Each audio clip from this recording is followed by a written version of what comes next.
Arabian കടലിൽ American നാവികസേനയെ വെട്ടിച്ച് Iranian ടാങ്കറിന്റെ കുതിപ്പ് തുടരുകയാണ്. ട്രംപിന്റെ മുന്നറിയിപ്പുകൾ കാറ്റിൽ പറത്തി സില്ലി സിറ്റി ഇറാൻ തീരത്തെത്തുമ്പോൾ അത് വെറുമൊരു കപ്പൽ മാത്രമല്ല, അമേരിക്കൻ ഗർവിനുള്ള ഇറാന്റെ പരസ്യമായ തിരിച്ചടിയാണ്. ഉപരോധങ്ങൾ കൊണ്ട് ശ്വാസം മുട്ടിക്കാൻ നോക്കുന്നവർക്ക് മുന്നിൽ ചൈനയുടെയും മറ്റ് സഖ്യകക്ഷികളുടെയും കരുത്തിൽ ഇറാൻ പുതിയ പ്രതിരോധം തീർക്കുകയാണ്.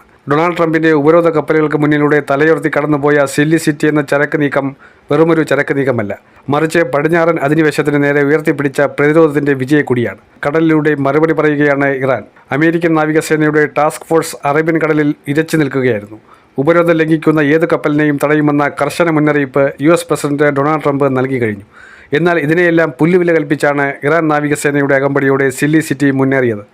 അമേരിക്കൻ റഡാറുകളെയും നാവിക വ്യൂഹത്തെയും സാക്ഷിയാക്കി ആ ഇറാനിയൻ ടാങ്കർ സ്വന്തം തീരത്തെത്തി കഴിഞ്ഞു. 20-ലധികം വരുന്ന ഷാഡോ വെസലുകൾ ഇത്തരത്തിൽ അമേരിക്കൻ കണ്ണുവെട്ടിച്ച് ഇറാന്റെ എണ്ണ പുറത്തെത്തിക്കുന്നു എന്ന റിപ്പോർട്ടുകൾ വ്യക്തമാക്കുന്നത് ഒന്നു മാത്രമാണ്: അമേരിക്കൻ ഉപരോധങ്ങൾ ഇറാന്റെ നിശ്ചയദാർഢ്യത്തിന് മുന്നിൽ വെറും ജലരേഖയാകുന്നു.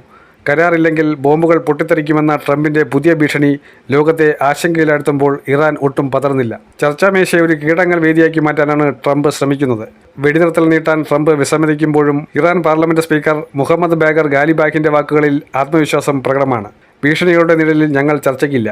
യുദ്ധക്കളത്തിൽ പുതിയ അടവുകൾ പുറത്തെടുക്കാൻ ഞങ്ങൾ തയ്യാറാണ്. തങ്ങളെ നശിപ്പിക്കാൻ നോക്കുന്ന ഉപരോധങ്ങളെ അതിജീവിച്ചുകൊണ്ട് സാമ്പത്തിക പ്രതിരോധം തീർക്കുന്നതിലാണ് ഇപ്പോൾ ഇറാന്റെ ശ്രദ്ധ. ഹോർമൂസ് കടലിടുക്കെന്ന ലോകത്തിലെ ഏറ്റവും വലിയ വ്യാപാര ഇടനാഴി അടയ്ക്കാനുള്ള ഇറാന്റെ നീക്കം അമേരിക്കയുടെ സാമ്പത്തിക താൽപ്പര്യങ്ങളെ വിയർപ്പിക്കുകയാണ്. അമേരിക്ക ഇറാനുമേൽ ഏർപ്പെടുത്തിയിരിക്കുന്നത് ചരിത്രത്തിലെ ഏറ്റവും ക്രൂരമായ സാമ്പത്തിക യുദ്ധമാണ്. സാധാരണ ജനങ്ങളുടെ ജീവിതം ദുസ്സഹമാക്കി ഇറാനെ തകർക്കാമെന്നത് അമേരിക്കയുടെ വ്യാമോഹം മാത്രമാണെന്ന് സില്ലി സിറ്റിയുടെ വിജയം കാണിച്ചു തരുന്നു. ചൈനയുടെയും മറ്റ് സഖ്യകക്ഷികളുടെയും പരോക്ഷ പിന്തുണയോടെ അന്താരാഷ്ട്ര വിപണിയിൽ ഇറാന്റെ എണ്ണ ഇപ്പോഴും പ്രവഹിക്കുന്നുണ്ട്. ട്രംപ് ധാരാളം ബോംബുകൾ എന്ന പ്രയോഗത്തിലൂടെ ഭീതി പടർത്താൻ ശ്രമിക്കുമ്പോൾ ഇറാൻ തങ്ങളുടെ ആഭ്യന്തര സുരക്ഷയും സാങ്കേതികവിദ്യയും ഉപയോഗിച്ച് അതിനെ പ്രതിരോധിക്കുകയാണ്. US നേവി ഗ്രൂപ്പിന്റെ മുന്നറിയിപ്പുകൾ അവഗണിച്ച് ഇറാനിയൻ നാവികസേന നൽകിയ കനത്ത സുരക്ഷയിലാണ് സില്ലി സിറ്റി മടങ്ങിയത് എന്നത് ഇറാന്റെ സൈനിക കരുത്തിനുള്ള സാക്ഷ്യപത്രമാണ്. ട്രംപിന്റെ അധികാരഗർവിനും വെടിനിർത്തൽ റദ്ദാക്കലിനും മുന്നിൽ മുട്ടുമടക്കാൻ ഇറാൻ ഒരുക്കമല്ല.